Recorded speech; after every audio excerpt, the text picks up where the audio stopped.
Hi, this is Michael from Javier Automation. Ganito po pag-set ng closing time. So, admin. Okay. Input nyo yung password nyo. Click OK. Ito, client settings. Click nyo agad to. Okay. So, pag magsaset nyan, minimize nyo muna to. Ito. Yan. Okay. So, enable closing time. Yan. Papansin nyo may lalabas dito na icon. Yan. Okay. So, ang gusto ni Sir is 6 a.m. to 12 midnight. Hindi mo pwede siya iset ng eksaktong 12. Dapat 11:59. Kasi sa special na pag 12:01 onwards, dito po siya isiset.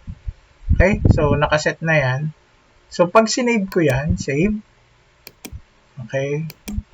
Kita nyo yan. Pag open nyo ito startup folder, makikita nyo to auto-closing. Dapat present yan.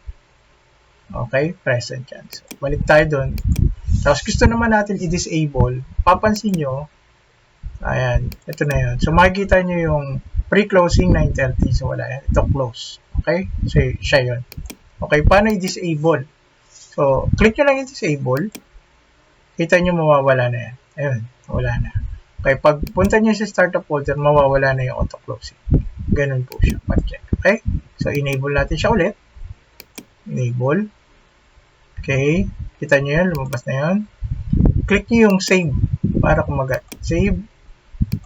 Save. Double check sa startup folder. Yun na yun.